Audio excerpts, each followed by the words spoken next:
We in here. We in here, y'all. We in here. And guess what, y'all? We ain't leaving without a victory.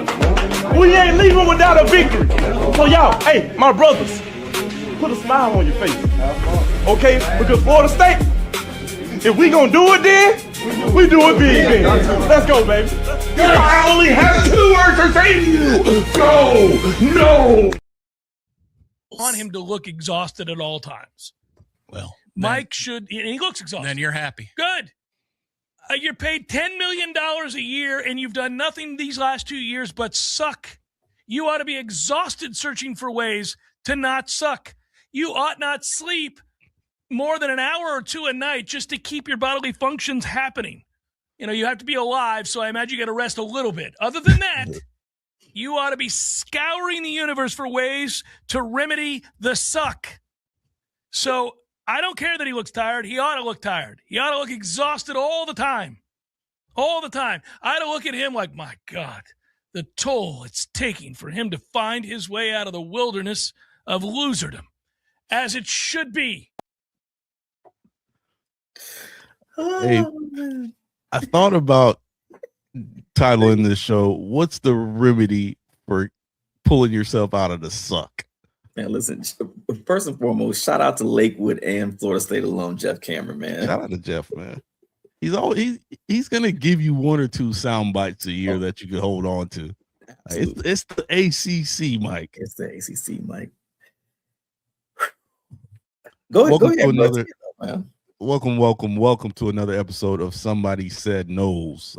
Not Somebody Said Pod, not Somebody Said Canes, but Somebody Said Noles, the official football coverage show of everything Florida State football. I said that totally wrong, but whatever. Get the idea. Every week we're here, either Thursday or Friday. This week it's another Friday show. I'm joined by the one and only Pumpy Johnson. My guy, how you doing? Hey, man, we 15 days away from figuring out what this whole thing is about, man. We getting closing in. 2 weeks for the rest of our lives. That's the title of this show. All right. Gonna watch Varsity Blues at the end of this show? Hey, man. Either way, I feel like something good will come out of this season. Whether we somehow find a way to have a successful winning season, or Mike gets fired and everybody gets the coach they want. All right. And we start over. Let's go 9-3 and they still fire Mike. I'm cool with that. Hey, then you get the best of both worlds. Come on, Jay-Z and R. Kelly. Jam-packed show, man. If it's your first time hopping in, please hit the like, hit the subscribe button to get us to our goal of 50 subscribers so we can start our own channel over on our YouTube page at Somebody Said Noles. Head over there. You could like and subscribe on this channel, but head over to Somebody Said Noles and help us do us the solid and hit that subscribe button. We got a lot to talk about, Pump. We got injuries. We got a QB battle going on.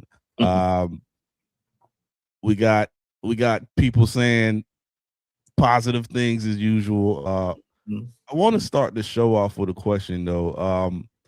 And actually, I have another video. Let me play that video first, and then we could kind of get your thoughts on that.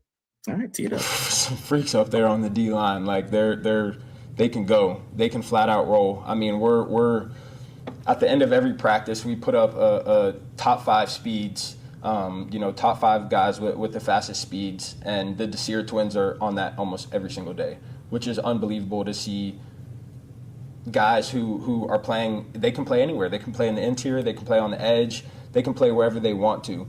But seeing that on the screen every single day, guys that are 20 plus miles an hour every single day, like that's freaky.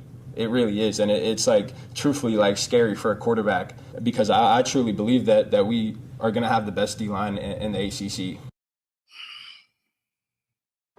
You're shaking your head, Pump. Do you think that this D-line, and this is going to hop into our first topic tonight, which is the depth chart, an updated depth chart. We did one before. We're getting closer and closer to some actual real football. And right now we don't have anything to go off of but these little videos here and there. We don't get to see anything. We didn't see spring ball. We're just hearing what the coaches and the players are saying. And Ashton Daniels went out and said, this might be the best D line, or this will be the best D line in the ACC, led by those Desir twins. What do you take from that, or can you put any credence to that? No, I'm not buying that at all. You know, I'm selling that all the way. That's a lie. We know it's a lie, and it's still lying season. Right? Lying season stops on August 29th. How about this, Pump? Because I already know where you're going to go with it. Create a world where this can be the best D line in the ACC. Like, what would have to happen for this actually to be the best D line in the ACC? Because there is some talent on there. I think a lot of us are concerned about the depth, but there's some talent that needs to be developed. Yeah, I think the depth is where you can start. I mean, obviously, we know the Desirs, or at least one of the Desirs is a legit guy, right? We've seen that last year. You know, Rylan Kennedy, he's got potential. We've heard Daniel Lyons has taken a lot of steps. He's a 5th-year senior now. Cool. We haven't heard great things about Juju Wynn this fall yet, right? And to me, that was one of those guys that was in my top 10 of most important people coming into the season. He has to be a guy, because we had guys on the interior last year, and the Desirs were able to do what they did, right? You need those guys on the inside to make everybody else on that line, especially in this defense, better. So if he's just going to be a guy, then, man, that's going to kind of suck, right? It's especially if we paid so much to get him, and this offseason we paid again to keep you. So at this point, I feel like you're just taking my money. Right. So in a world where we have to be, or that we can be, I'm not gonna say the best, a top 3 ACC defense or defensive line, the potential is there. The talent on paper is there.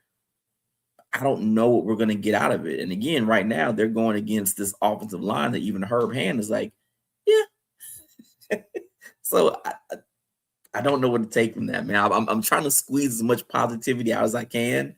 And the only thing I can harp on is I've seen one definitely proven guy and a bunch of wild cards. And if all those wild cards pan out, which is not how football usually works, but if 2 or 3 hit, that defensive line can be above average. And really for me, I think if 2 hit, that defensive line could be above average. If you go back to Jarrett Verse and Brayton Fitz, those were the 2 guys, and then everybody else around them played off of them. So if you get Mandrell to take another step, first of all, running 20 miles an hour at that size is already freaky, you know. And to have 6.5 sacks as a true freshman, not knowing what you were doing out there and not being a starter is a good foundation to start at. So if he could just build on top of that and develop another year, he's already going to be entering that kind of star-like stratosphere. You still got to do it on the field, but I'll put some confidence in he'll take another step and be a superstar within this conference. Not necessarily college football, but at least within this conference, he should be a top 5 defensive lineman. So you start there with him. I'm hearing things about Jalen Anderson. He was the number 1 defensive end coming out of JUCO. A little bit undersized at 6'2", but he's making plays. But like you said, he's making plays against our offensive line, which we don't have a clue what that looks like. But if you get one Mandrell on the interior and one of these edge rushers, whether it be Rylan Kennedy or Jalen Anderson, I think everybody else around could play off of that, and this could be an above average defensive line. Okay. Yeah, I mean, listen, I think that, when we compare to 2023, which is never fair, that's one of the best Florida State teams we've seen in the last 10, 15 years. And like you said, the depth, right? When we sat there and we rotated out Verse and Fisk and brought in, a Patrick Payton, a Josh Farmer, young Josh Farmer, right? Even when you had Malcolm Ray, he would make some kind of plays in the middle. Yeah. right? You had Fabo in there. So it's like we had the depth that was proven also, right? We didn't really know what Patrick Payton was going to be, but we also had the fact of the leadership that was on that D-line. We knew that Jared Verse was not going to let them boys half-ass it, right? So, if we have that on that kind of defensive line right now, which I think we kind of maybe mentioned something like that in the group chat, some guys kind of get right. So cool. They're holding each other accountable out there. Not only Nick Williams, who's telling people that fucking sucks, do it again. Yeah. But then you got Mandrell yelling, get out my line if you ain't going hard. That's what you need, so that's a start. That's your Jared Verse essentially. Absolutely. So yeah. So like I said, I mean the pieces are there, right? I'm not going to dump on it. The pieces are there. We have at this point, we honestly have to see it happen. That's all. I'm with you. Shout out to my guy Swavey in the comments. He asks, what coach do you want though? That was beginning of the show, but we'll answer his question. I'm assuming like him, like everybody else, he thinks Mike will be gone after this season. You could just throw a coach out there and we could keep it moving. Because I haven't done a deep dive in what potential coach we would fit Florida State. Yeah, listen. In all honesty, I know 12 has said it a few times. I do like the idea of Glenn Schumann from Georgia. At this point, there's not going to be too many Lane Kiffin type guys out there. Meaning, guys who have experience as a head coach at the highest caliber, right? And Lane Kiffin, he's been around for a while. He's succeeded. He's had some mishaps other places as a head coach, but we've seen him do it. So at that point, like, who's that guy out here? I don't think that there's too many guys out there. So we might just be taking a flyer on a guy, even if, we're able to convince what's your guy down at USF? If he has a Brian Hartline. Yeah, Brian Hartline. You know what I mean? We might end up getting one of those kind of guys because it doesn't seem like there's going to be a lot of proven, guys with head coaching experience on the market coming in 2027. And that doesn't sound good. I'm on the side of Mike will still be here and we'll have a successful season. That's disgusting. Shout out to Stuart Cox for hopping in, man. Go Noles. Hit the subscribe button. We're here every Thursday or Friday. Typically, we try to go for a Thursday show, but it didn't line up this way. Also, we'll have James Coleman, former Florida State fullback, on next week's show. He always brings the real. So all the stuff we're hearing about the best D-line in the ACC, he'll shed some light on that. So you want to tune into that episode next week as well. Let's keep it rolling with the Jimmys and the Joes. So a couple episodes back, we talked about depth chart and who we think should be starting at each position. Based on the information that we got out of camp thus far, has anything changed for you? Just from a bird's eye view of the entire depth chart on both sides. Yeah, I think something we've kind of talked about before, the running back room. We know we have a lot of talent there. I think that maybe, you never want to see, guys get injured. Injuries always suck, but it seems like whatever is limiting Trey Wisner from being a full participant is opening the door for Sam Singleton, a guy that we always know has the potential. For whatever reason, he just doesn't get the looks he should get, even when he's been the best person in practice, the best person, he has a 100-yard game. He's not getting these touches. I always said the only thing that could stop this running back room is Mike himself, but the reports about Usman Chroma, man, he sounds like he's a guy. And I think that we saw that as a true freshman. That Alabama game, man, the kid was toting that rock, wasn't scared, running into that D-line, running through linebackers. If Sam Singleton right now, if he's the guy that we think that he is and the guy that we've seen, man, again, it sucks that Trey Wisner is hurt, but even if now Trey Wisner is your third back, or he comes in and can spell, one of these guys, man, it's a really nice running back room, man. So, and again, it's all predicated on the O-line if they can do what they need to do as well. But it looks like you got some guys back there, and if Sam Singleton gets bumped up into that number 2 spot, I'm okay with that. No, I'm definitely with you, and you hate for injuries to happen, especially before the season even starts. So hopefully, the Trey Wisner injury isn't too serious, but I think it's kind of a blessing in disguise in a way because I felt like they were going to basically hand Trey Wisner that starting spot, Yeah. and the fact that this injury happened, it allowed Ooze, who the way they were talking about him seemed like either way he was the best back in camp thus far, but it kind of opened the door completely for Ooze to shine. And I think it's his backfield. Even when Trey gets back, I think he's the second back. But I'm also big on Sam, man. Sam, he's been loyal, been here for 4 years. Did done everything the right way. He probably could go to a different school and start, and he stayed down.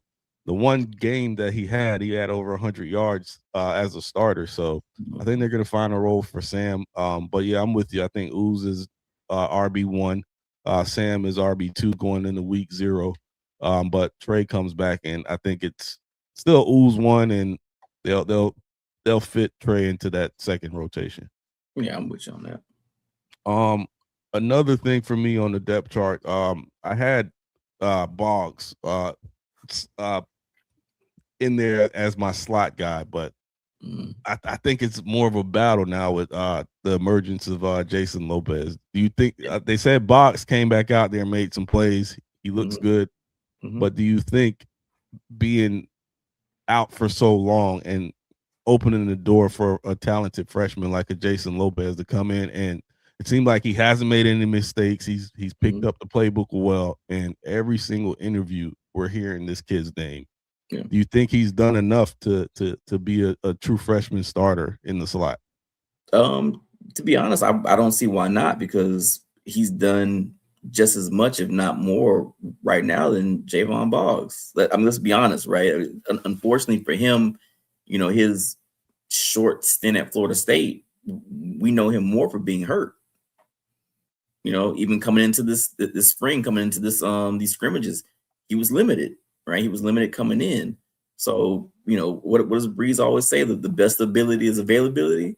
Yeah. And he hasn't been there. We know that the talent is there. We kind of seen it. He's a willing blocker. He's a big body. He knows how to run routes. Really good route runner. But he has to be out there on the field, man.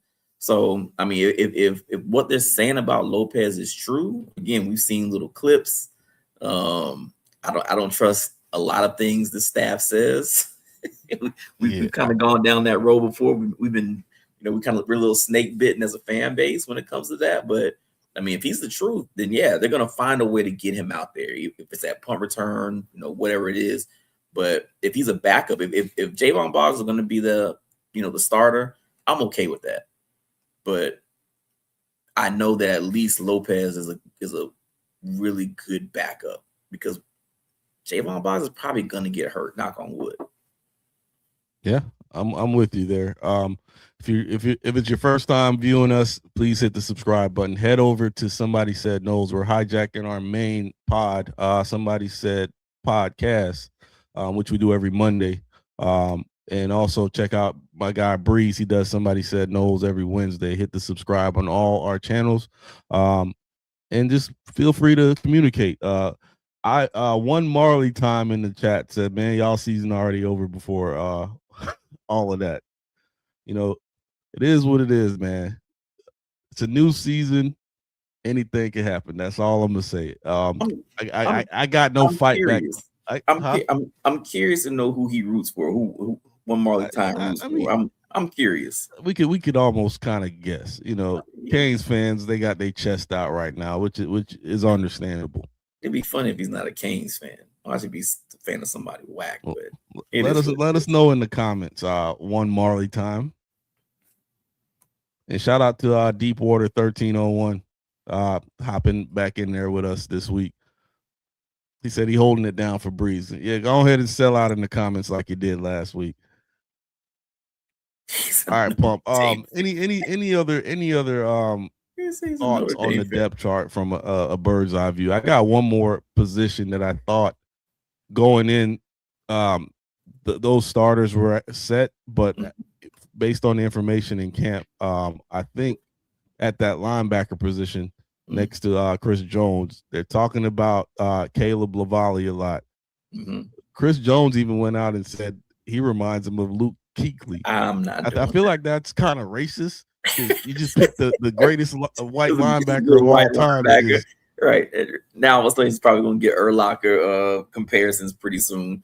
Yeah. Man, listen. Don't just say that he's a really good player. Don't compare him to nobody. Luke Kuechly is a Hall of Fame linebacker. Yeah. Like, stop. Just stop, man. It's like a white slot receiver. Oh, he's Wes Welker. Stop. Come on. But the thing is, again, lying season aside, we've heard good things about the kid last year, right? We heard about his talent. We heard what he has the potential to be. Again, he was just injured, right? So, I mean, we don't know until we see him out there on the field. Listen, if he's that, and if Chris Jones is who he's supposed to be, you're wearing that number 10. You better be something, bro. Yeah, you gotta represent Garrett Brooks. You gotta represent that number 10. So, listen, if he's give me Kalen DeLoach. If Chris Jones is going to be Tatum Bethune 2.0, if you're Kalen DeLoach, I'm okay with that. Give me that. You know what I mean? Yeah, I'm okay. I'm okay with that. But again, let's see it because we've heard it. We've heard it for the past, season and a half. Yeah. Let's see it. Let's see it on the field. And it's really disappointing for Blake Nicholson and Omar Graham. The fact that we're not hearing a lot about them, and they've been in the system for longer than everybody else and been at this school for longer than everybody else. Honestly, I'm okay with that because to me, if that's our depth pieces, I'm okay with that. You get what I'm saying? Yeah, to me, got the experience. Yeah, to me, like it's like and all of a sudden, if Daniel Lyons is a depth piece, well, I've seen him before. He's growing, blah blah blah, whatever. I know what to expect of these guys instead of coming into the situation where we're looking at a whole bunch of guys and we have no clue what they're going to be. You know what I mean? I'd rather have that. I'd rather have him as the third linebacker instead of trying to figure out what Lavalle's going to be. You know? Yeah, so I'm actually okay with that. Okay. And yeah, Deepwater Lopez we feel like he's a guy. We alluded to him before you hopped in. I want him to start, but I still think they might give it to Boggs, but I think it's going to be a competition. Yeah. Lastly for me is that quarterback battle, that silent quarterback battle for the backup spot. There were some videos that went out, and we're skipping all over. We're jumping defense and offense, but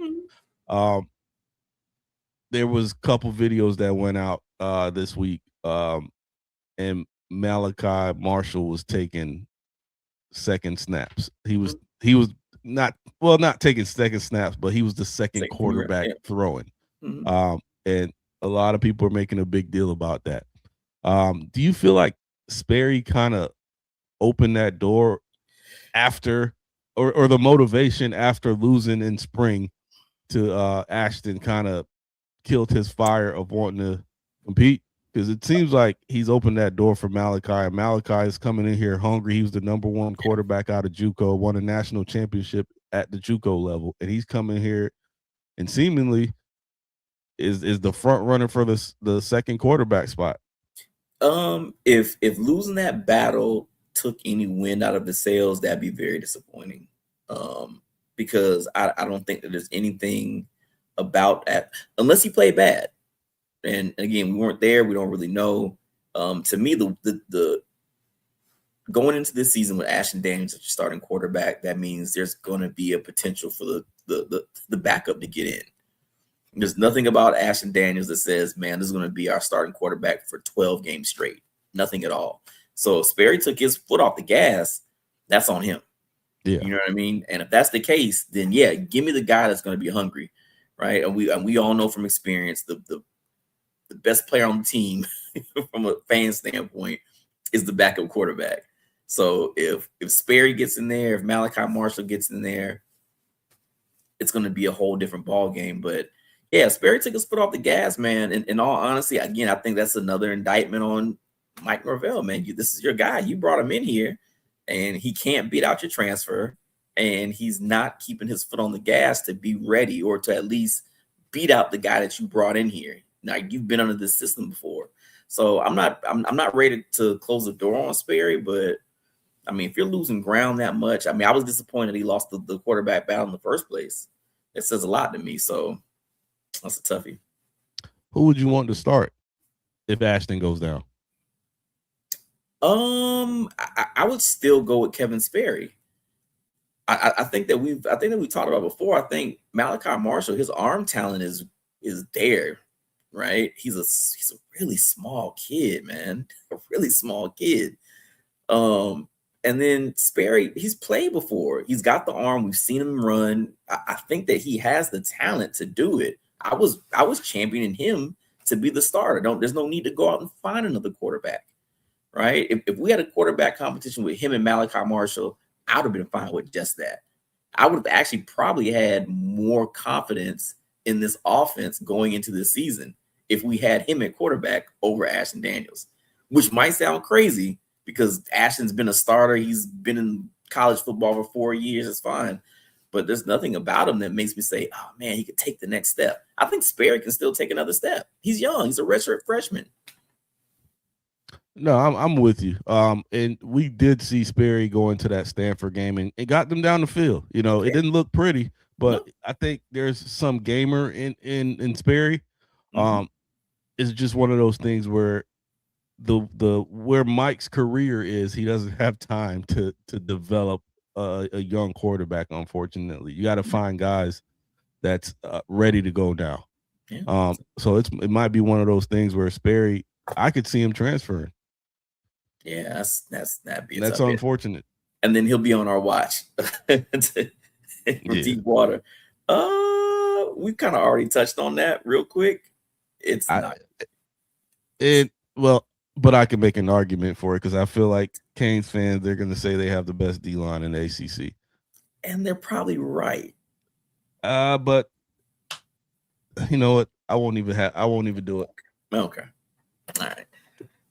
They have the potential to be a very good defensive line, but the best the best in the ACC is I don't know. That's tough. That's tough. They got pieces. All right, Pump. Anything else on this depth chart that you think have changed since the last time we talked about it? No. I think that we know for the most part. I mean, outside of offensive line, which I mean, we'll see what that's going to be come starting day. Whatever Herb rolls out there is obviously going to be the best 5 guys. I trust Herb Hand and his evaluation. Again, to me, it's all about playmakers, which I think we've talked about the last couple of years. It's really disappointing to be a Florida State fan and you're used to having so many playmakers at the skill position, right? Outside of Deuce Robinson, we have a lot of guys with the potential to do stuff, but it's very rare that a Florida State team just doesn't have a plethora of weapons, and we just don't have that. You know what I mean? We have a lot of guys who we hope can do it. We hope Mekhi Danzig can take a step. We hope Javon Boggs stays healthy. We hope Jason Lopez is the guy that we think that he is, right? And then hopefully Mike doesn't handicap Usman Croman and Sam Singleton. It's a lot of hope in that. And the only thing that we know for sure is Deuce Robinson. And that's just a very rare thing for Florida State University, man. And Deep Waters is in the chat saying Deuce is slow. I don't right, bro. I don't know what you consider slow, but is a midget. I mean, what are we doing right now? Yeah. Deuce had 1,000 yards in how many games last year? What are we doing, bro? He can't be that slow if he was running by guys all year long, But hold on. Ask him, would you take Deuce Robinson on that Miami team right now? And if the answer is yes, then come on, bro. No, would Deuce Robinson start on that Miami team? The answer is still yes. He's big. Pause. That's crazy. I mean, he doesn't have to be fast. What does that mean? I mean, plus we have the fastest guy in the ACC already. So he's lying. So you're lying right now. It is lying season. So he's saying that he wouldn't take Deuce Robinson. All right. All right, we're not gonna spar with him in the chats anymore. But appreciate the support, man. Absolutely. Bree send them for a reason. Yeah. So we mentioned injuries. Just want to kind of quick update on a few players that are dinged up. One actually out for the rest of the season, and Carson Hobbs, nickel kind of safety tweener guy, transferred in from Notre Dame. He's going to be out for the rest of the season with an ACL injury. Prayers out to that kid, man. Hopefully he bounces back. Also, Quintravion Wisner, he missed practice. He missed 2 scrimmages, and he missed yesterday's practice. No insight on what that potential injury is. It doesn't seem like it's serious. I think it's just one of those things where they're trying to be cautious with the season looming. And one that they didn't mention was Nehemiah Chandler. I didn't see him out at practice when they put those videos out yesterday, but they didn't mention anything of it. So I feel like there's a bunch of load managing going on, especially with Carson suffering that ACL injury. You kind of pull back the reins a little bit because you want to stay healthy, especially with the lack of depth that we've already been talking about. You kind of want to have your guys fresh and healthy for the season to start. So hopefully there's not any more major injuries. You know, you got the camp stuff where you get the nicks and knack, but hopefully we could make it out of camp with no major guys getting hurt to start the season. Knock on wood. All right, Pump. I'm gonna tee it up to you, man.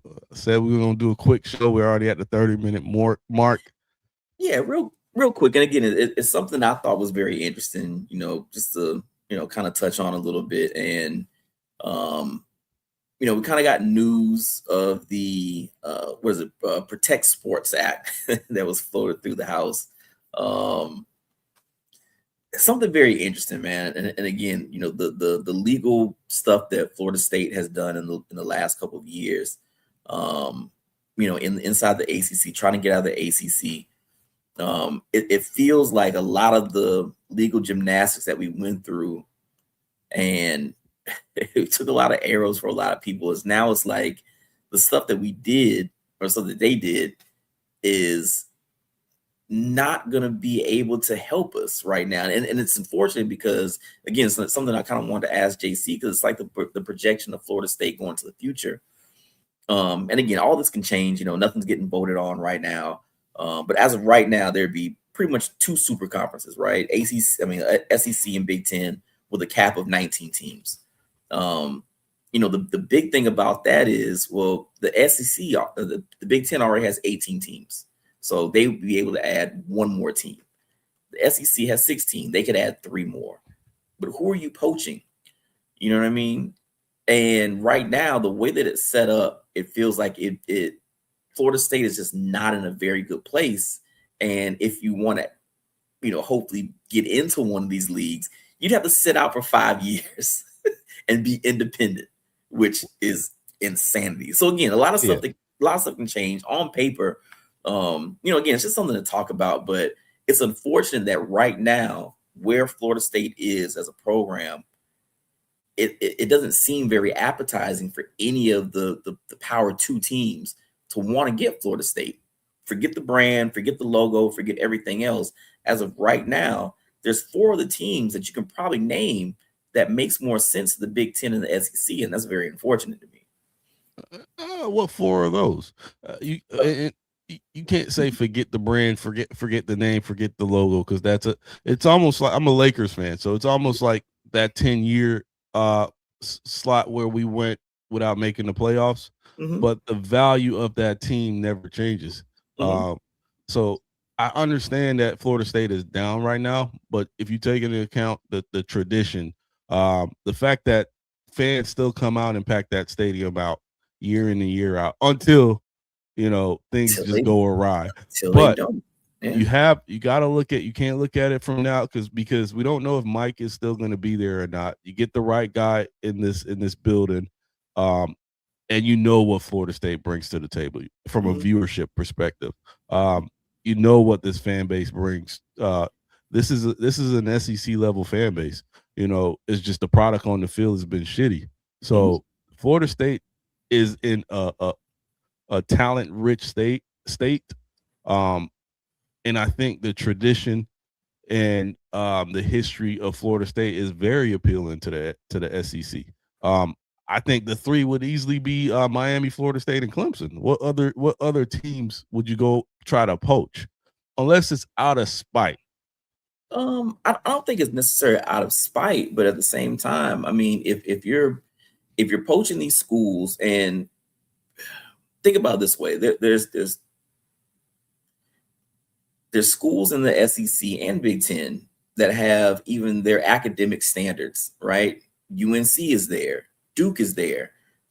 Right now, basketball is doing really, really good in the SEC. Can you imagine right now the SEC? You just had Florida win a national championship. You had Alabama a few years ago. Imagine adding to the SEC the moneymaker that is Duke and North Carolina, right? If you're talking other sport, Florida State, they got robbed of a national championship in basketball. And the basketball team has been good. Well, North Carolina played well. The basketball team is just now getting good. North Carolina, even when North Carolina is down, North Carolina is still a brand name, to your point, right? But not to the level of what Florida State is trying to do. And didn't Duke just play for an ACC championship? So, I mean, are we But now all of a sudden, if you want one more team, maybe they might say Clemson. Maybe they might say Miami. Miami is not going anywhere in my mind. They're not going anywhere at all. So which one are we talking about, though? Because Miami doesn't have a good basketball program. Clemson doesn't have a good basketball program. So you're making the argument for the Duke and the UNC of the world because of their basketball program? Absolutely. I take whatever Duke football is. North Carolina baseball is really good. Florida State baseball is really good.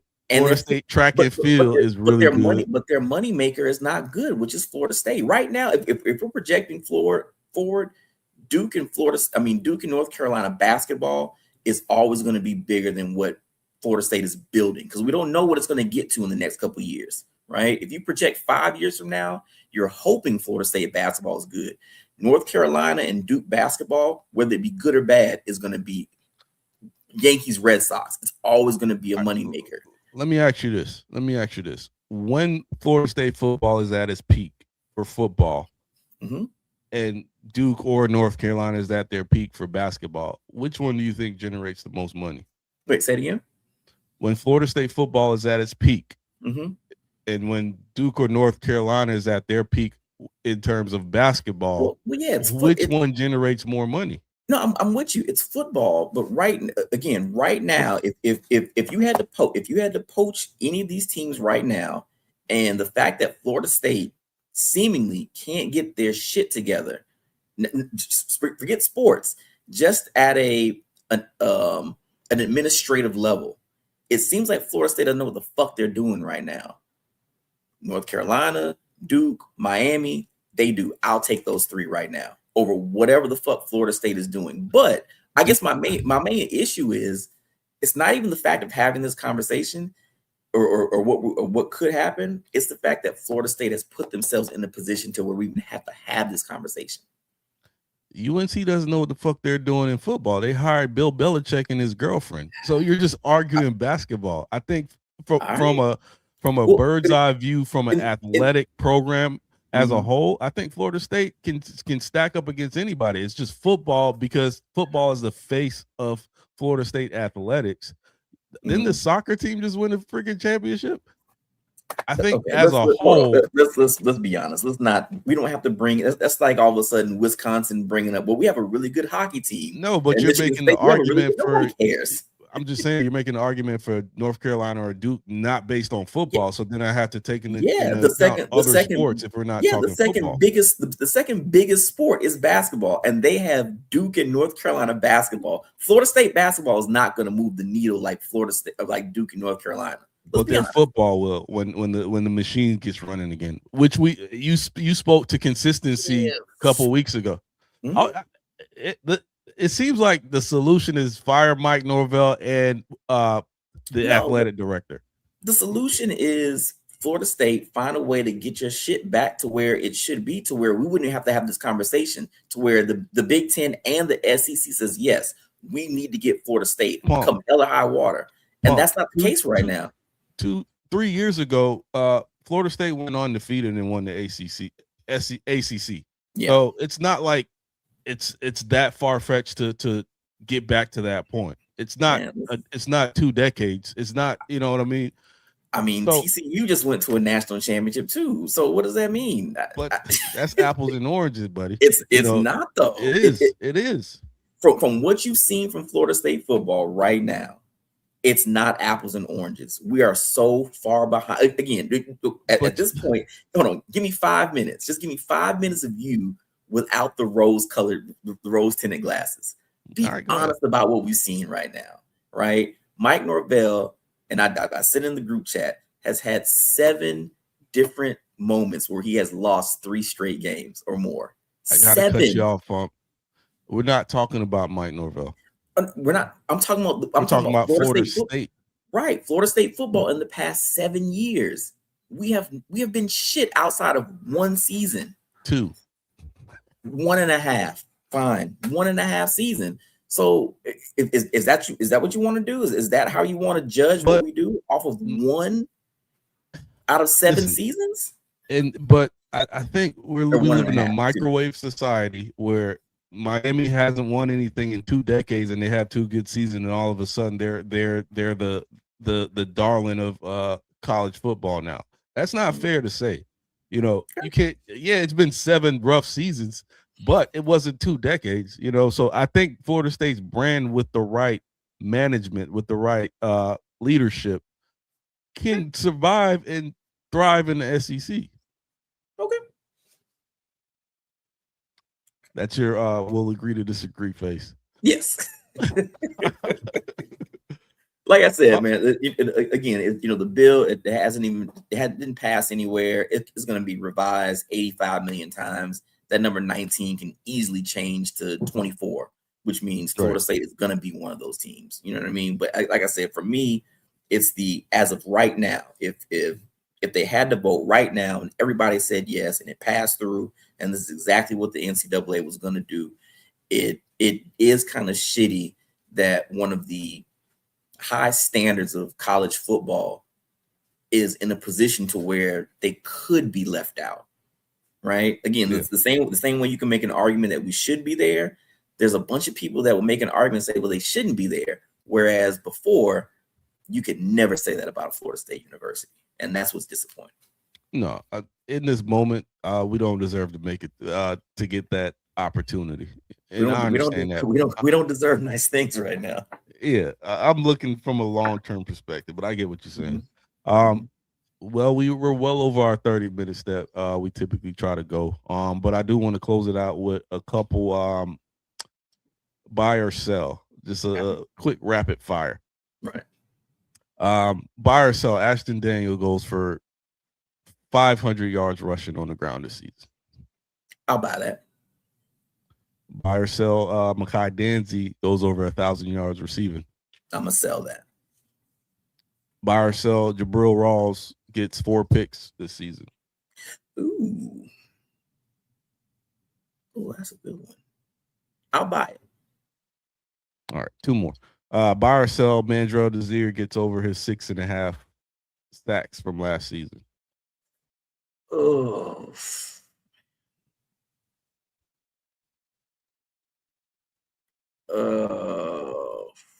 This is gonna suck. I'm gonna sell. I can see that. Lastly, buy or sell. Chris Jones gets over 100 tackles this year. Buy. You buying it?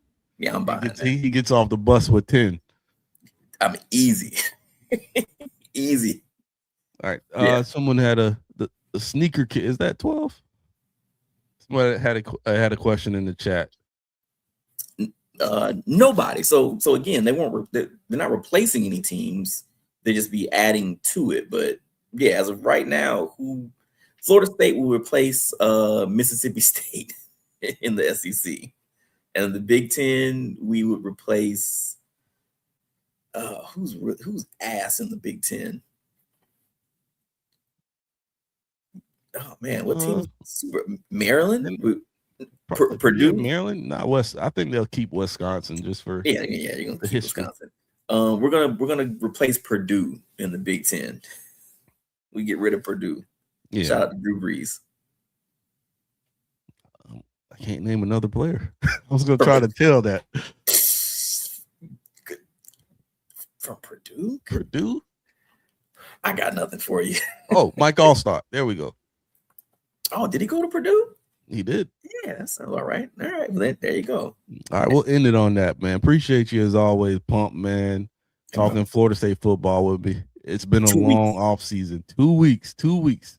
2 weeks, man. 2 weeks for the rest of our lives in Tim Tebow's voice. Please like, share, subscribe. Head over to our YouTube channel at Somebody Said Noles. This is not our main channel. We're just hijacking our Somebody Said Sports show, which we do every Monday. Also check out Canes. Somebody Said Canes. Every Wednesday, our guy Breeze, he does a Somebody Says Canes show.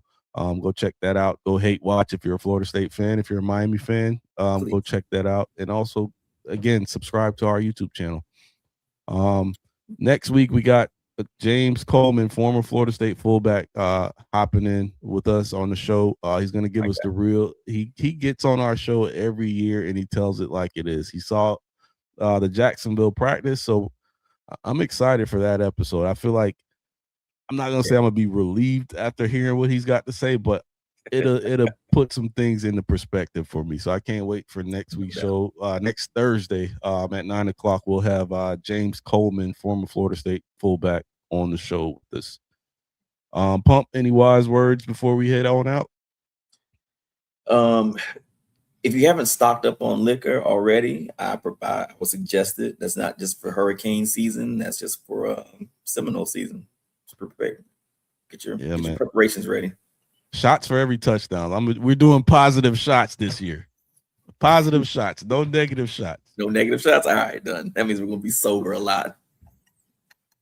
I'm your guy, Unc Bayless, the man to my right or left, the one and only Pumpy Johnson. Yes, sir.